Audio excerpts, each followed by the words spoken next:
अब बच्चों हम एबनॉर्मल कैलकुलेटेड प्रॉपर्टी के बारे में डिस्कस कर रहे थे। इसके कुछ क्वेश्चन हो रहे, उनको भी हम ले लेते हैं। क्वेश्चन लिया हमने, phenol associate in benzene to a certain extent to form dimer.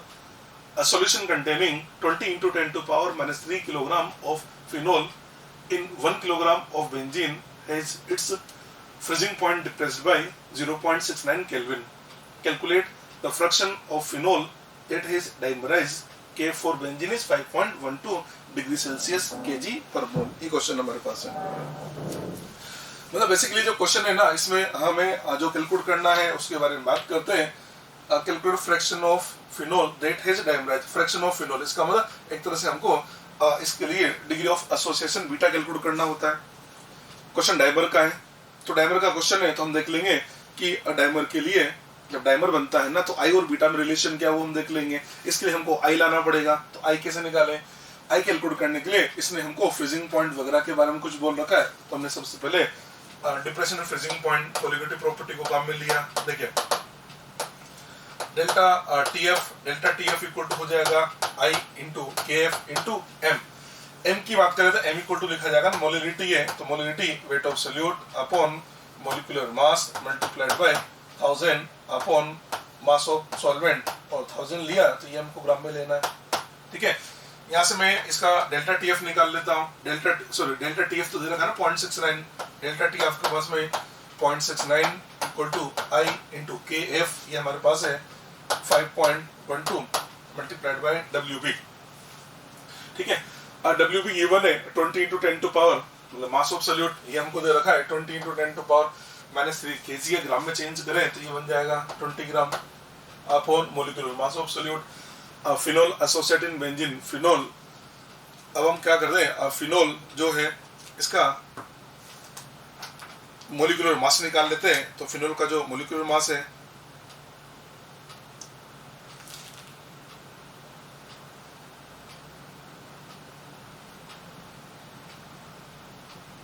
ये हमारे पास आएगा 94।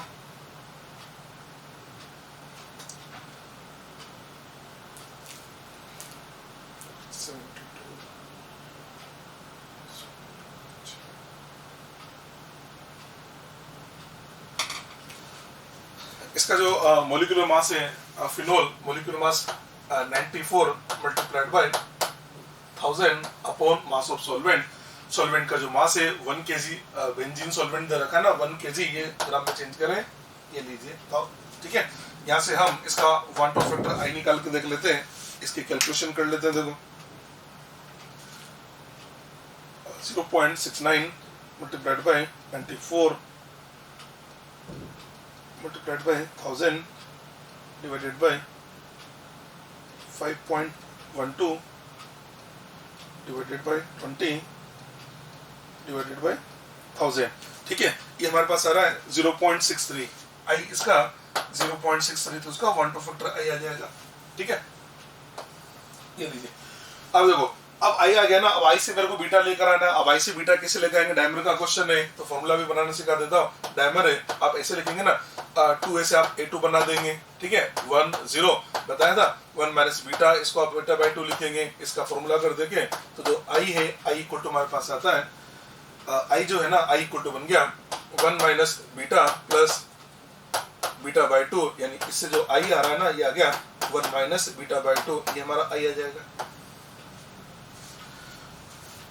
2 से हमने a2 बना दिया, डायमर है ना, तो 2 नंबर सोल्यूट के पार्टिकल 2 लेने हैं, तो ये डायमर बना, तो 1 0 1 माइनस बीटा, बीटा बाय 2, तो टोटल करें तो 1 minus beta plus beta by 2, तो ये बन जाएगा 1 माइनस बीटा बाय 2। ठीक है, हमको लाना बीटा, इसको सोल्व करें तो ये लिखा जा सकता है, इसको हम लिख सकते हैं बीटा इक्वल टू आ जाता है, beta equal to 2 times of 1 minus i. ठीक है, इसको सोल्व करके देख लेते हैं, 2 times of 1 minus I 0.63।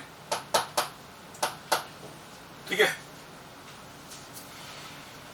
Beta by 2 equal to 1 minus i. ठीक है, तो बीटा इक्वल टू 2 टाइम्स हो जाएगा 0.1 माइनस 0.63, तो ये बन जाएगा आपका 0.637.37। ठीक है, पॉइंट डबल किए आंसर 0.74 बीटा 0.74 यहाँ पे बोल सकते हैं।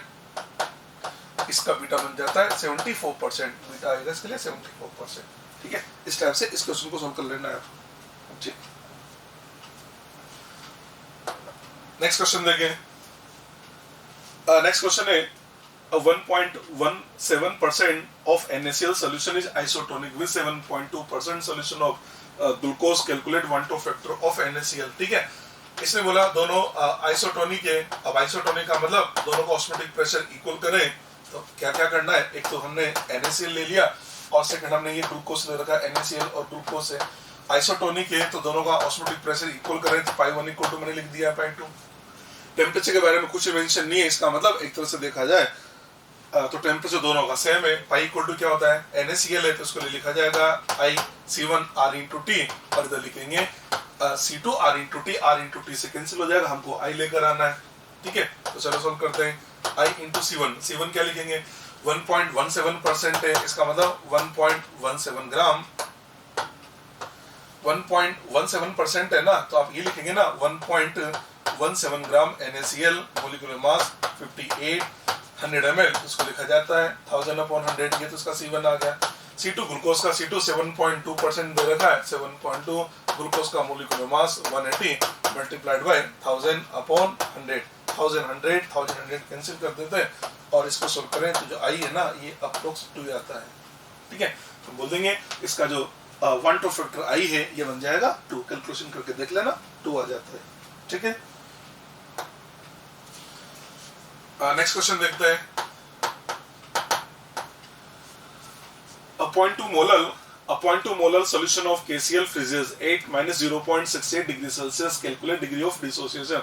इसका मतलब हमको इसके अल्फा लाना है।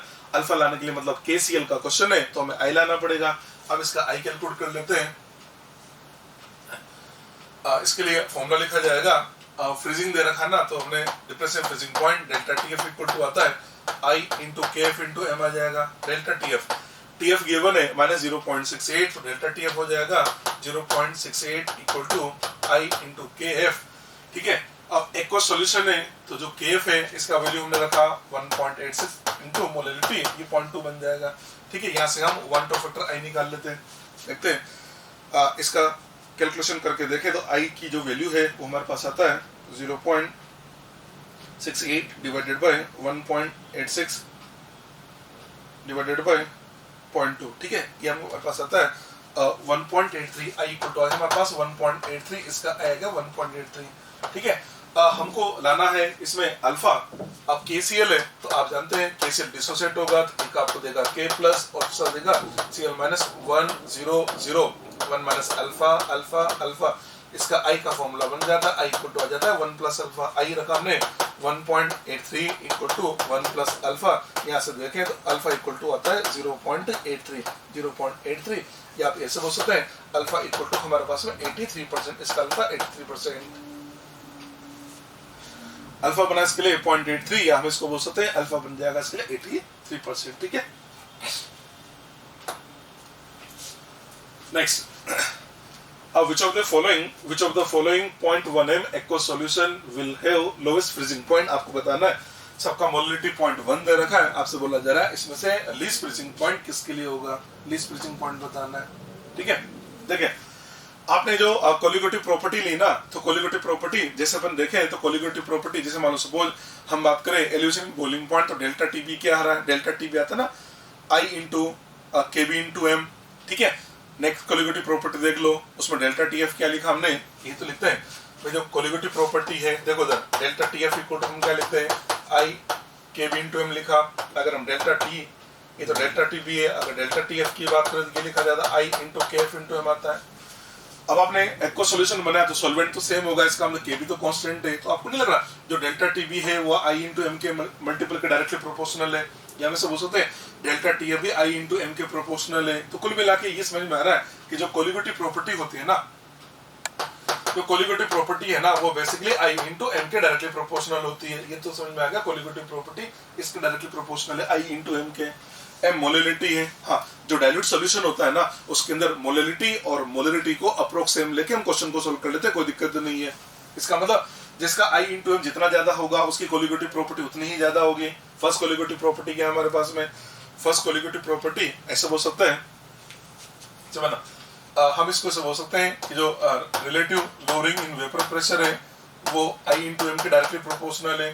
दूसरा जो हमारा जो डेल्टा टीबी होगा ये भी आई इंटू एम के डायरेक्टली प्रोपोर्शनल होगा। और आगे बढ़े तो जो डेल्टा टीएफ होगा ये भी आई इंटू एम के डायरेक्टली प्रोपोर्शनल है। और ऑस्मोटिक प्रेशर जो पाई है ना वो भी तो यार आई इंटू एम के डायरेक्टली प्रोपोर्शनल होगा। यहाँ पर ऑस्मोटिक प्रेशर में सी आता है तो मैंने बोला ना आपसे स्मॉल एम की जगह आप कैपिटल एम भी ले सकते हो। ये तो हमारे पास ये पॉइंट आ गया, ठीक है, समझना इधर। हम ऐसा बोल सकते हैं कि जिसका आई इंटू एम जितना ज्यादा होगा, आई इंटू एम जितना ज्यादा होगा, रिलेटिव लोअरिंग उतनी ज्यादा होगी। लोअरिंग ज्यादा होगी तो यार वेपर प्रेशर तो कम होगा ना, तो इसको देख के ऐसे बोल सकते हैं ना कि जो वेपर प्रेशर होगा ना वो तो आई इंटू एम के इनवर्सली प्रोपोर्शनल होगा। वेपर प्रेशर जो है ना वो आई इंटू एम के इनवर्सली प्रोपोर्शनल होगा। आगे बढ़े, एलिवेशन में बोलिंग पॉइंट कोलिगेटिव प्रॉपर्टीज का आई इंटू एम ज्यादा होगा तो बोलिंग पॉइंट एलिवेशन ज्यादा होगा। अगर बोलिंग पॉइंट एलिवेशन ज्यादा होगा तो यार फिर तो बोलिंग पॉइंट भी ज्यादा होगा। तो बोल सकते हैं ना बोलिंग पॉइंट तो आई इंटू एम के डायरेक्टली प्रोपोर्शनल होगा। नेक्स्ट, आई इंटू एम जितना ज्यादा होगा फ्रीजिंग पॉइंट में डिप्रेशन ज्यादा होगा। फ्रीजिंग पॉइंट में डिप्रेशन ज्यादा होगा इसका फ्रीजिंग पॉइंट तो कम हो जाएगा ना, तो हम बोल देंगे जो फ्रीजिंग पॉइंट होता है ना फ्रीजिंग पॉइंट तो आई इंटू एम के इनवर्सली प्रोपोर्शनल होता है। और एक ऑस्मोटिक प्रेशर तो इसके डायरेक्टली प्रोपोर्शनल होता है। ये आई इंटू एम के डायरेक्टली प्रोपोर्शनल। ये हमने इसके क्वेश्चन को सोल्व करने थे, की पॉइंट बना लिए। अब इस क्वेश्चन पे आ जाइए। हमसे बोला जा रहा है लोवेस्ट फ्रीजिंग पॉइंट किसके लिए होगा। अब लीस्ट फ्रीजिंग पॉइंट किसका होगा, देखो इधर लीस्ट फ्रीजिंग पॉइंट किसका होगा भैया, जिसका आई इंटू एम सबसे ज्यादा होगा। ये जो क्वेश्चन है इसके अंदर आई एम तो सबका सेम दे रखा, जब एम सबका सेम है तो केवल आई देखना है। अब आई कैसे देखेंगे, देखो KCL है। अब अल्फा नहीं दे रखा ना, जब अल्फा नहीं दे रखा तो अल्फा 100% मानना है। और जब अल्फा 100% मानते हैं तो बोला था ना जितने वो आयन देगा वो इसका आई होगा, तो KCL का I2 हो जाएगा। एल्यूमिनियम सल्फेट हमको आयन कितना देगा 5, तो एल्यूमिनियम सल्फेट जो है इसका आई आ जाएगा 5। नेक्स्ट हमने ग्लूकोज ले लिया, ग्लूकोज नॉन इलेक्ट्रोलाइट है, इसका 1 टू फैक्टर होगा 1, इसके लिए आई इक्वल टू लिखा जाएगा 1। और यूरिया का भी 1 टू फैक्टर 1 हो जाएगा। और फ्रीजिंग पॉइंट क्या बोला sir, least freezing point. Least freezing point किसके लिए होगा, लीस्ट फ्रीजिंग पॉइंट उसका होगा जिसका आई इंटू एम सबसे ज्यादा होगा। तो आंसर देंगे एल्यूमिनियम सल्फेट। इस क्वेश्चन का आंसर आएगा सेकंड आंसर दिया जाएगा, ठीक है। इसी टाइप का और क्वेश्चन बनाते हैं, देखो नेक्स्ट क्वेश्चन लिया हमने, which one of the following aqueous solution will have highest boiling point. अभी देखिए बॉइलिंग पॉइंट हाईएस्ट किसका होगा, तो बॉइलिंग पॉइंट हाईएस्ट तो उसी का होगा ना, बॉइलिंग पॉइंट हाईएस्ट उसी का होगा क्योंकि बॉइलिंग पॉइंट तो आई इंटू एम के डायरेक्टली प्रोपोर्शनल है। जिसका आई इंटू एम ज्यादा उसका बॉइलिंग पॉइंट भी सबसे ज्यादा। चलिए आप सबका आई इंटू एम निकालते हैं। देखो अब इसके पहले वाला क्वेश्चन के अंदर सबका मोलरिटी सेम दे रखा था तो कोई दिक्कत नहीं थी, इसलिए हम नहीं देख ले। यहाँ पर आई इंटू एम देखना पड़ेगा। ग्लूकोज की बात करें, ग्लूकोज का आई कितना 1, एम दे रखा 0.05, इसका आई इंटू एम आ जाएगा 0.015 आ जाएगा। चलिए जी नेक्स्ट KNO3 है। KNO3 की बात करें तो KNO3 का जो आई है ना KNO3 का जो आई है वो कितना होगा, ये तो बनेगा 2। तो क्या काम करें, 2 को 0.01 से मल्टीप्लाई करें तो ये हमको दे देता है 0.02। और बढ़ते आगे, यूरिया का आई 1 हुआ तो इसको मल्टीप्लाई करें तो ये बनेगा 0.015 आ जाएगा। और Na2SO4 का आई हो जाएगा 2 + 1 मतलब 3, तो इसको 3 से मल्टीप्लाई किया तो ये बन जाता है 0.03। अब आपको ये देखना है इसमें से आई इंटू एम मैक्सिमम किसका है, तो आप देख लीजिए ये हमारे पास है 0.01, 0.02, 0.03, तो आई इंटू एम फोर्थ वाले का मैक्सिमम है, इसलिए इस क्वेश्चन का आंसर दिया जाएगा फोर्थ का बॉइलिंग पॉइंट मैक्सिमम हो जाएगा, ठीक है। एक और क्वेश्चन लिया हमने सही, arrange the following solution in increasing order of boiling point, freezing point, osmotic pressure और वेपर प्रेशर के इंक्रीजिंग ऑर्डर में अरेंज करना है। और ये सॉल्यूशन दे रखा है, ए हमको दे रखा है 0.05 m NaNO3, 0.06 m ammonium sulphate और एक दे रखा है 0.04 BaCl2 दे रखा है। तो सबसे पहले तो सबका आई इंटू एम निकाल लेते हैं। देखो NaNO3 का आई कितना होगा, NaNO3 का आई होगा 2, NaNO3 का 1 टू फैक्टर क्या हुआ 2, तो 0.05 है, 0.05 को 2 से मल्टीप्लाई करें तो ये बन जाएगा 0.10। ये लीजिए इसका तो 0.10 आ जाएगा। आगे बढ़ते हैं, अमोनियम सल्फेट है, ये हमको 3n देगा, इसका 1-2 फैक्टर कितना हुआ 3, 0.06 है, 0.06 को मल्टीप्लाई किया हमने 3 से, तो ये बनेगा 0.18, ये 0.18 आ जाएगा।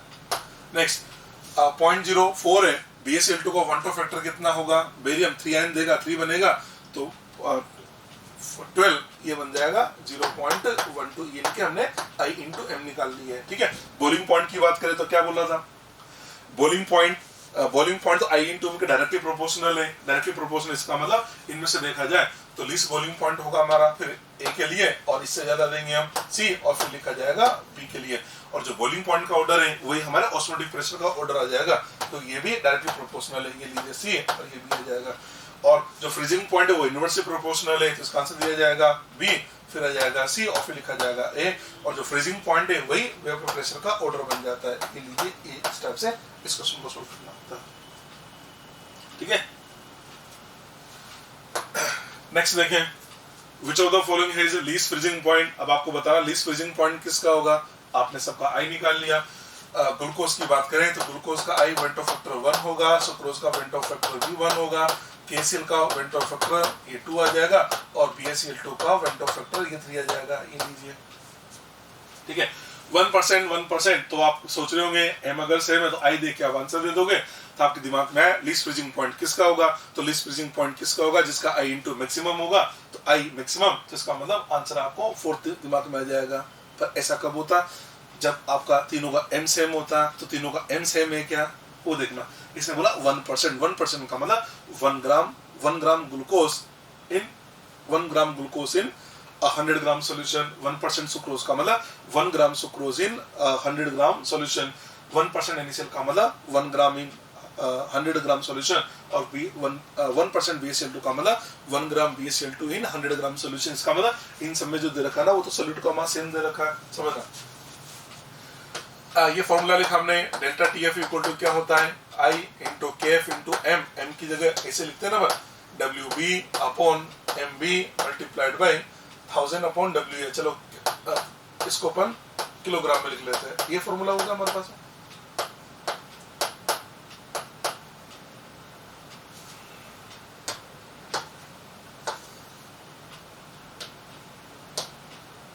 मास ऑफ सॉल्वेंट, इस सॉल्वेंट का मास हमने किलोग्राम में रख दिया। ठीक है, देखो अब इसको देख के क्या पता लग रहा है, KF सॉल्वेंट एक जैसा है तो KF सबके अंदर सेम होगा। ठीक है, WB सबके अंदर 1 ग्राम है तो WB सेम होगा, सॉल्वेंट का मास सेम होगा, तो इसको देख के क्या पता लग रहा है, इसका जो डेल्टा TF है ना वो तो I अपॉन MB के डायरेक्टली प्रोपोर्शनल है। और हम केवल डायरेक्ट क्या देख रहे हैं, हम केवल मोलर मास देख रहे हैं, जबकि सॉरी हम केवल I देख रहे हैं, तो I देखने से काम नहीं चलेगा, इसके अंदर डेल्टा TF जो है वो I अपॉन MW के डायरेक्टली प्रोपोर्शनल है। अब देखो इधर, अब ग्लूकोज पे चले तो ग्लूकोज के लिए I कितना होगा, ग्लूकोज का I होगा 1, तो इसको लिखा जाएगा 1 अपॉन 180, ग्लूकोज का मोलिक्यूलर मास 180 होता है। सुक्रोज पे चले I तो हो गया 1, तो इसको 1 अपॉन ये 342 लिख दिया हमने, ये लीजिए। KCl की बात करें तो KCl है, इसका I तो कितना हो गया, I तो हो गया 2 अपॉन इसका मोलिक्यूलर मास, तो इसका अप्रोक्स मोलिक्यूलर मास देखें तो कैल्शियम का चलो हमने 40 ले लिया है, इसका अगर 40 ले लेते हैं और 35.5, तो 40 एंड 35.5, तो ये अप्रोक्स ये बनेगा 75.5 आ जाएगा। ठीक है, 2 अपॉन 75.5 आ जाएगा। एक काम करते हैं, ये जो हमने लिखा ना 75.5, इसको भी एक काम करता हूँ, मैं इसे लिख देता हूँ 75.5, अब इसको से लिख दो 1 अपॉन 37.25, ऐसे लिख सकते हैं। नेक्स्ट, इसका I कितना हो गया, इसका I हो जाएगा 3, इसका मोलिक्यूलर मास निकाले, बेरियम का होता है 137 और 71, ये आ जाता है आपके पास में 208, ये बन जाएगा 208। ठीक है, इसको भी एक काम करते हैं, इसको से लिख देते हैं 208 डिवाइडेड बाय 3, ये आ जाता है 69.1 अपॉन 69.3, हमने से लिख दिया, समझना। अब फ्रीजिंग पॉइंट समझना भाई, I अपॉन MB जिसका मैक्सिमम होगा, I अपॉन MB जिसका मैक्सिमम होगा, उसका डेल्टा TF मैक्सिमम होगा, तो फ्रीजिंग पॉइंट तो लीस्ट होगा ना। तो क्वेश्चन के अंदर क्या पूछा जा रहा है, लीस्ट फ्रीजिंग पॉइंट किसका होगा, तो लीस्ट फ्रीजिंग पॉइंट उसका होगा लीस्ट फ्रीजिंग पॉइंट उसका होगा जिसका I/MB सबसे ज्यादा होगा। देखो इन सब के अंदर 1/1 मतलब ऊपर तो सब में 1 दे रखा है ना, तो 1/180, 1/342, 1/37.25, 1/69.5, तो 1 तो इसका मतलब नीचे वाली जो क्वांटिटी है वो जितनी छोटी होगी उसको डिवाइड करने के बाद उतना ही बड़ा आएगा और फ्रीजिंग पॉइंट भी लीस्ट आएगा, इसलिए इसका आंसर दिया जाएगा थर्ड। ये थर्ड आंसर आ जाएगा। ठीक है, ये क्वेश्चन बहुत इंपॉर्टेंट है क्योंकि हम इसके अंदर जनरली आंसर टिक कर देते हैं, फोर्थ हम डायरेक्ट आई देख लेते हैं, जबकि इसके अंदर आई के साथ में मोलिकुलर मास भी देखना पड़ेगा। बहुत अच्छा क्वेश्चन है, इंपॉर्टेंट क्वेश्चन है। ये जो 1% दे रखा है ना, इसका मतलब ये नहीं कि सबका मोलरिटी सेम है, क्योंकि मोलर मास तो सबका अलग है ना, मतलब 1% का मतलब सबके अंदर सॉल्यूट का मास सेम दे रखा है और सॉल्यूट अलग अलग है तो मोलिकुलर मास तो अलग डिफरेंट आएगा ना। तो इस क्वेश्चन को सोल्व करने के लिए हमको आई और एमबी दोनों को साथ में लेकर चलना पड़ेगा। ठीक है, नेक्स्ट लेता हूं। ये हमने एबनॉर्मल कोलिगेटिव प्रॉपर्टी के आपको क्वेश्चन बता दिए। अब इसके बाद एक टॉपिक और जो हम डिस्कस कर रहे हैं आपसे, इसको बोला हमने एजोट्रोपिक मिक्सचर। ठीक है,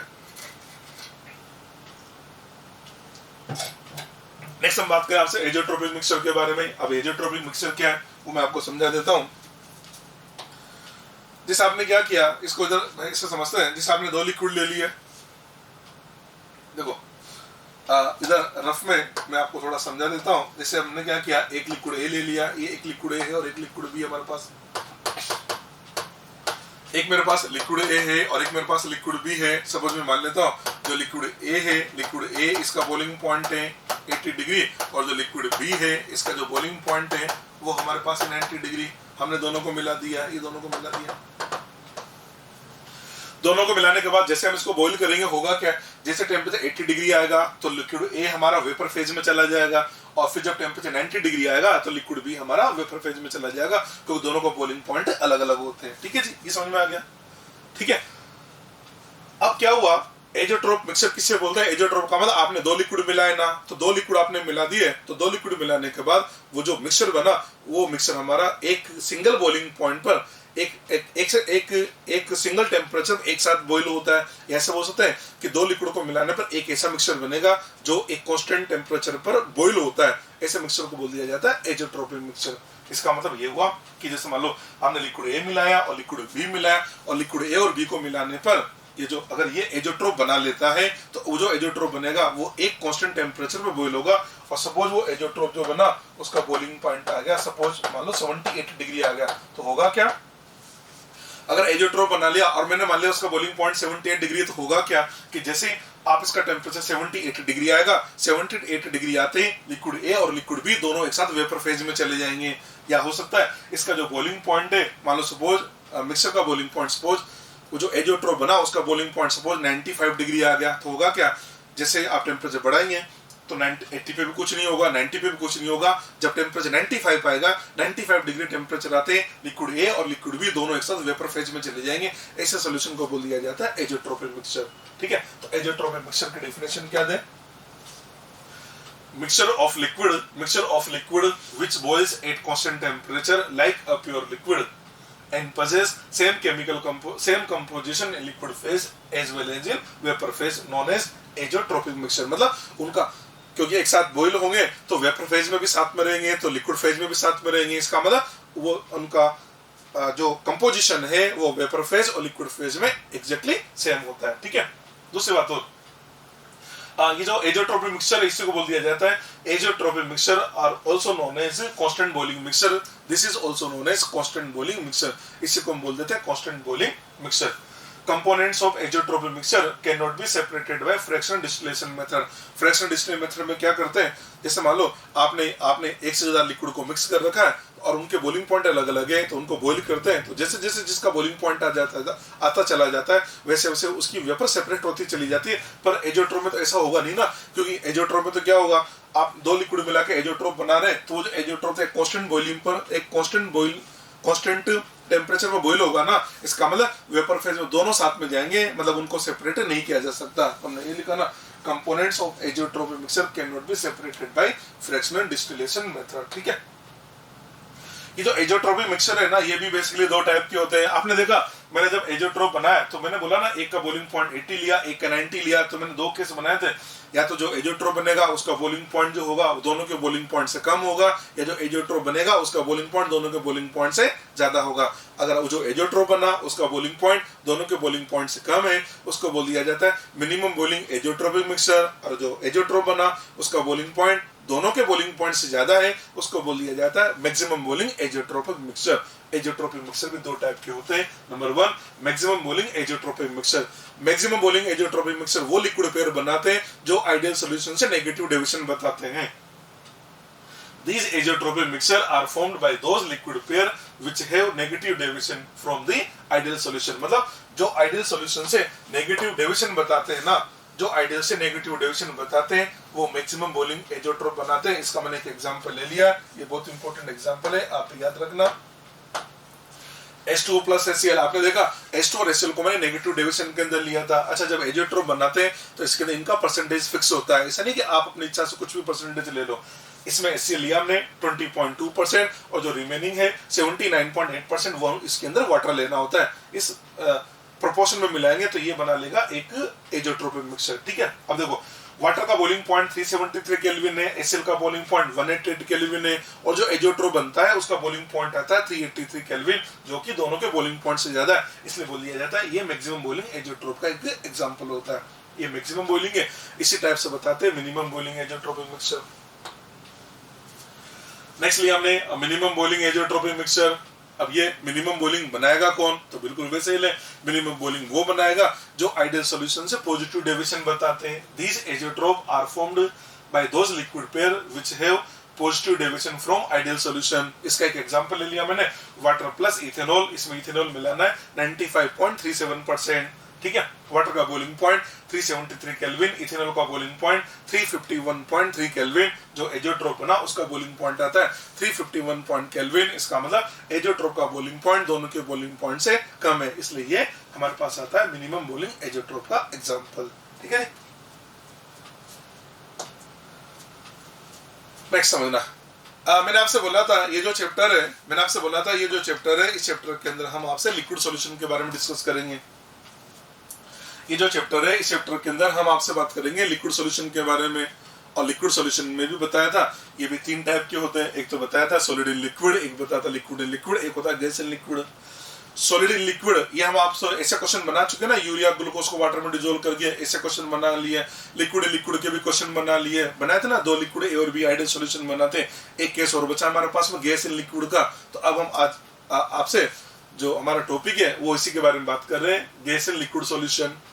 गैस इन लिक्विड, इसका मतलब गैस इन लिक्विड का मतलब ये हुआ आप एक गैस ले रहे हैं और गैस को लिक्विड के अंदर डिसॉल्व कर रहे हैं। मतलब सोल्यूट आपका गैस है और सॉल्वेंट आपका लिक्विड है। ठीक है, देखो आपने एक सॉल्वेंट लिया और सॉल्वेंट लेके सॉल्वेंट के अंदर सोल्यूट मिला रहे, गैस को डिसॉल्व कर रहे हैं। अगर गैस उसके अंदर ज्यादा डिसॉल्व होगी तो हम बोलेंगे इसकी सॉल्युबिलिटी ज्यादा है, और कम डिसॉल्व हो रही तो हम बोलेंगे इसकी सॉल्युबिलिटी कम है। अब हमें देखना चाह रहे हैं गैस को लिक्विड में मिलाने पर उसकी जो सॉल्युबिलिटी है वो किन फैक्टर पर डिपेंड करती है। तो हमने लिखा the solubility of gas in liquid depend on number 1 nature of gas and solvent. सबसे पहले तो ये वो गैस और सॉल्वेंट की नेचर पर डिपेंड करता है। एक एग्जांपल लेके बताता हूँ। जैसे क्या होता है, hydrogen, nitrogen, oxygen, helium, argon, ये जो गैसेज होती है ना, ये वाटर के अंदर वेरी लेस सोल्यूबल होती है, जबकि अमोनिया, HCl, SO2 ये वाटर के अंदर मोर सोल्यूबल होती है। इसका रीजन ये होता है कि HCl, अमोनिया, SO2 ये वाटर से रिएक्ट कर लेती है, और हाइड्रोजन, ऑक्सीजन, हीलियम ये जो गैसेज है ना, ये वाटर के साथ रिएक्ट नहीं करती है। तो हम इससे समझ सकते हैं कि गैस है, गैस को सॉल्वेंट में मिलाया, गैस को सॉल्वेंट में मिलाने पर गैस या तो सॉल्वेंट में से जाके रिएक्ट कर जाए या उसमें जाके आयनाइज हो जाए, तो उस गैस की उस सॉल्वेंट में सॉल्युबिलिटी ज्यादा होगी। और गैस को सॉल्वेंट में मिलाने पर ना तो वो आयनाइज हो ना उसके साथ रिएक्ट करे, तो उसकी सॉल्युबिलिटी कम होती है। इसका एक कॉन्सेप्ट होता है। तो लिखा हमने oxygen, nitrogen, helium, argon, hydrogen etcetera gases are very less soluble in water, whereas HCl, ammonia, SO2 etc. are more soluble in water। इसका मतलब solubility कम और ज्यादा का पता कैसे लगेगा? गैस को सॉल्वेंट में मिलाया, सॉल्वेंट में मिलाने पर उससे रिएक्ट कर जाए या आयनाइज हो जाए तो solubility ज्यादा होगी, ना तो रिएक्ट करे ना आयनाइज हो, इसका मतलब solubility कम होती है। हमने फर्स्ट फैक्टर बता दिया। सेकंड हमने ले लिया टेम्परेचर, टेम्परेचर का फैक्टर समझना। हमने एक गैस है, गैस को सॉल्वेंट में मिलाया, पहली बात तो ये बता देता हूँ, गैस का सॉल्वेंट में मिलाने पर जो सॉल्यूशन बनता है ये एक्सोथर्मिक फिनोमेना होता है। ठीक है हमने, अब एक्सोथर्मिक है, आपको पता है गैस है, गैस को सॉल्वेंट में मिलाया, सॉल्यूशन बना, हीट रिलीज हो रही है, मतलब फिनोमेना एक्सोथर्मिक होगा। आप जानते हैं अगर एक्सोथर्मिक प्रोसेस और टेम्परेचर बढ़ाओगे इक्विलिब्रिया बेक साइड में आएगा, अगर टेम्परेचर बढ़ाएंगे इक्विलिब्रिया बेक आएगा।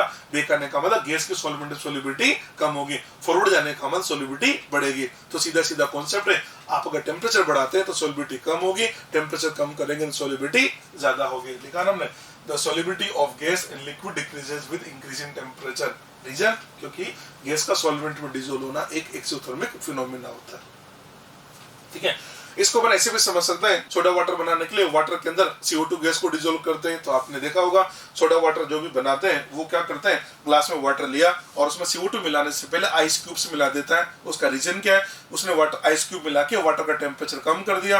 कम करने से होगा क्या, जो CO2 मिलाएंगे ना उसकी सोल्युबिलिटी उसके अंदर ज्यादा हो जाएगी, इसलिए यही कॉन्सेप्ट यहाँ पर काम करता है। ठीक है, एक बात और बताते हैं, जैसे ये जो एक्वाटिक स्पीसीज होती है, आपने देखा होगा एक्वाटिक स्पीसीज जो है ना वो कोल्ड वाटर में ज्यादा कंफर्टेबल होती है as compare to hot water. Reason, अगर जैसे वाटर हॉट होगा, वाटर में भी तो ऑक्सीजन गैस डिजोल्व है ना, अगर वाटर हॉट होगा या वार्म वाटर होगा उसके अंदर ऑक्सीजन की सोल्युबिलिटी कम होगी। अगर ऑक्सीजन की सोल्युबिलिटी, ऑक्सीजन गैस की उसके अंदर डेफिशिएंसी होगी तो जो एक्वाटिक स्पीसीज है वो कंफर्टेबली रह नहीं पाएगी। हाँ, अगर बात करें हम कोल्ड वाटर के लिए तो कोल्ड वाटर का टेम्परेचर कम है तो उसके अंदर ऑक्सीजन का सफिशिएंट अमाउंट होगा, तो हमारी जो एक्वाटिक स्पीसीज है वो कंफर्टेबली रह सकती है। इसलिए बोलते हैं कि जो एक्वाटिक स्पीसीज है ना वो कोल्ड वाटर में ज्यादा कंफर्टेबल होती है as compare to warm water, as compare to hot water. ठीक है, थर्ड फैक्टर हमने लिया प्रेशर। प्रेशर बताते हैं, ठीक है, solubility of gas increases with increase in pressure. बोलते हैं कि आप जैसे जैसे प्रेशर बढ़ाओगे, प्रेशर बढ़ाएंगे तो उस गैस की सोल्युबिलिटी भी बढ़ेगी। अब गैस की जो सोल्युबिलिटी है और जो प्रेशर है उसके बीच में एक रिलेशन होता है या एक लॉ है जिसको बोलते हैं हेनरीज लॉ। तो ये हम बता रहे हैं आपको, Henry law. Henry law basically क्या करता है, आपने क्या किया, गैस को सॉल्वेंट में डिसोल्व किया, गैस को सॉल्वेंट में डिसोल्व किया तो गैस का कितना अमाउंट डिसोल्व हो रहा है और उसका जो प्रेशर है तो वो जो उसकी क्वांटिटी है जो उसके अंदर डिसोल्व हो रही है और जो गैस का प्रेशर उसके बीच में रिलेशन बताता है। तो हमने लिखा Henry law gives quantitative relation between the solubility of gas and pressure. Gas की सोल्युबिलिटी और प्रेशर के बीच में ये एक रिलेशन बताता है। हेनरी लॉ का स्टेटमेंट क्या है, स्टेटमेंट सुनो। At a given temperature, the mass of dissolved gas in a given volume of solvent is proportional to the pressure of gas with which it is in equilibrium। मतलब कह रहा है आपने gas है,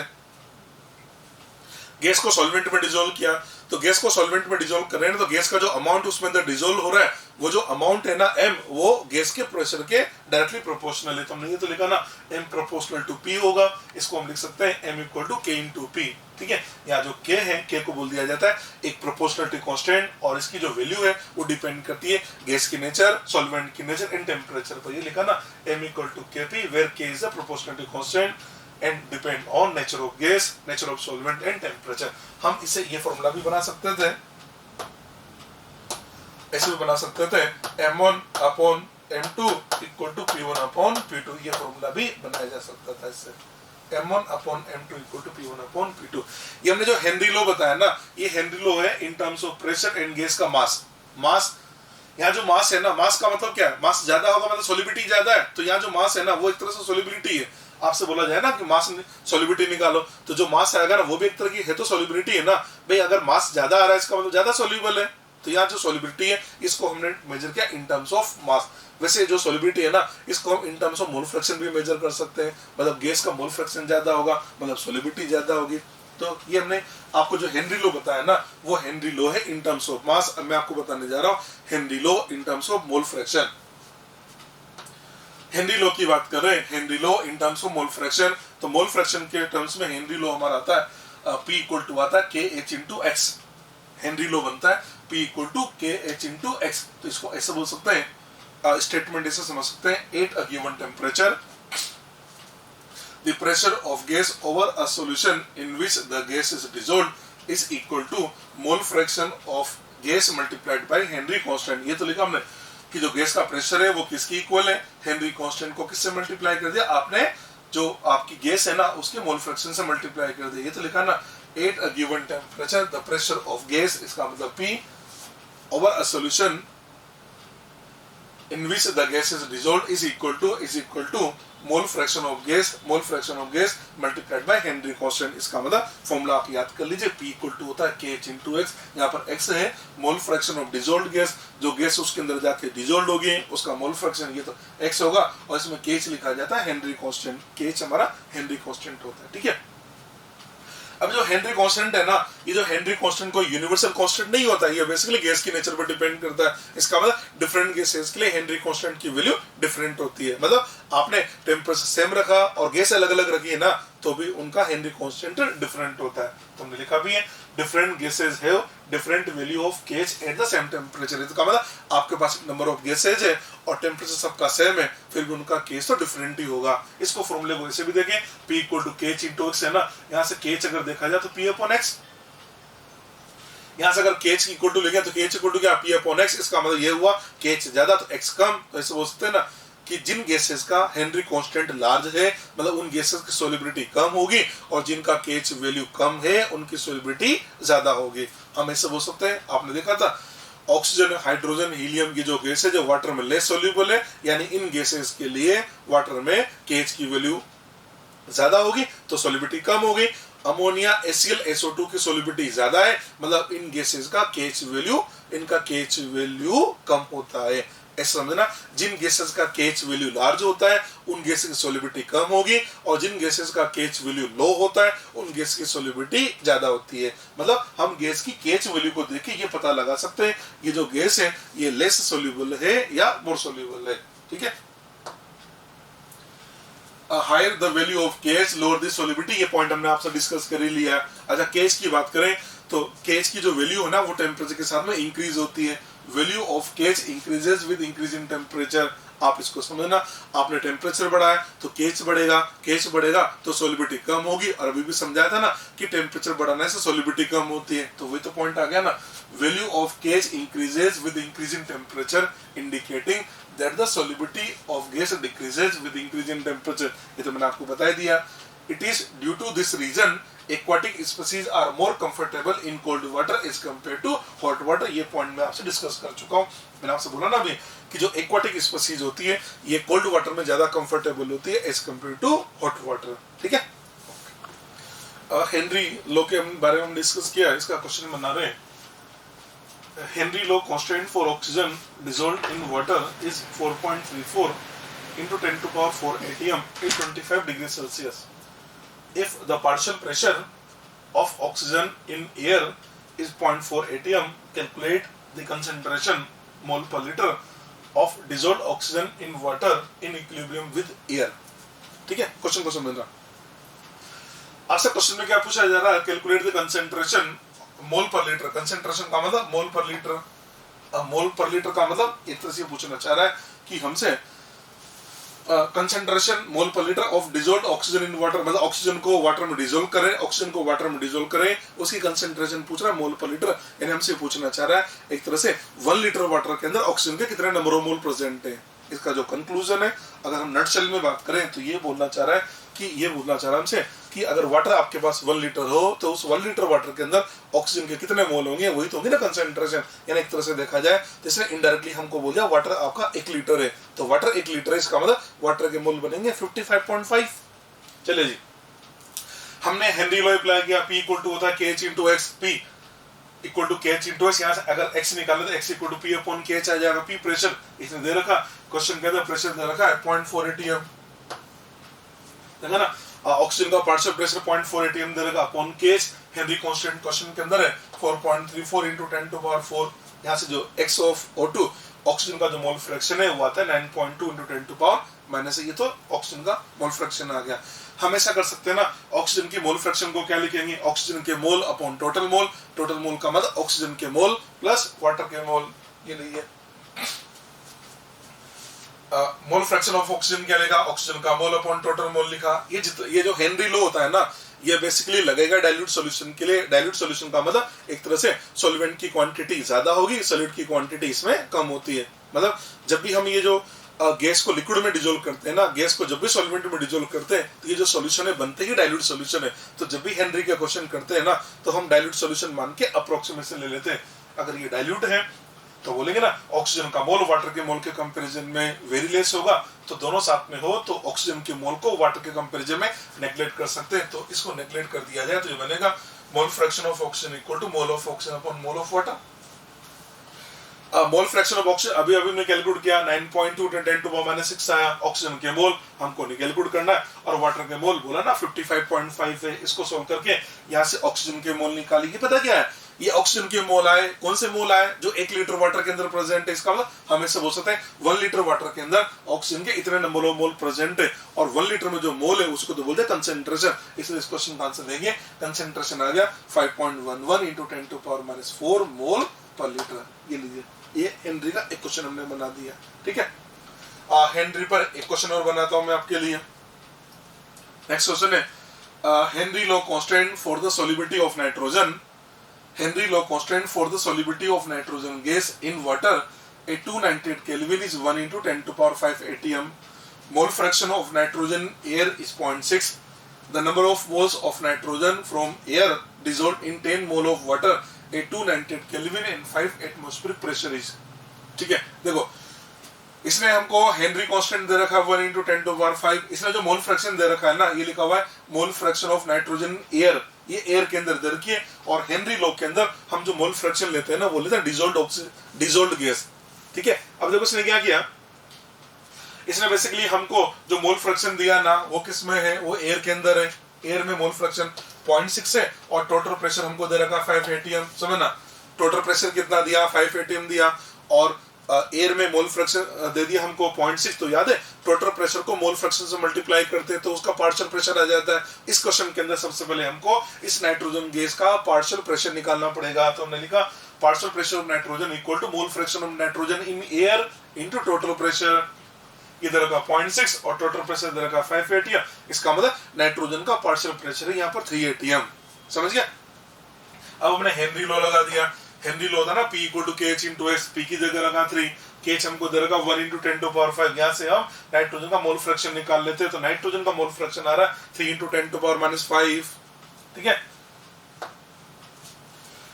mole fraction होता है उसके mole upon total mole. वही सॉल्यूशन डाइल्यूट है तो नाइट्रोजन के मोल वाटर के मोल के कंपैरिजन में नेग्लिजिबल होंगे, तो नाइट्रोजन का मोल फ्रैक्शन बनेगा नाइट्रोजन का मोल अपॉन वाटर का मोल। नाइट्रोजन का mole fraction 3 × 10⁻⁵ equal to nitrogen के मोल अपॉन वाटर के मोल 10 मोल आ गया। इसको सोल्व करें तो नाइट्रोजन का मोल आता है 3 × 10⁻⁴ मोल। इस टाइप से हम ये हेनरी के क्वेश्चन भी बना सकते हैं। ठीक है।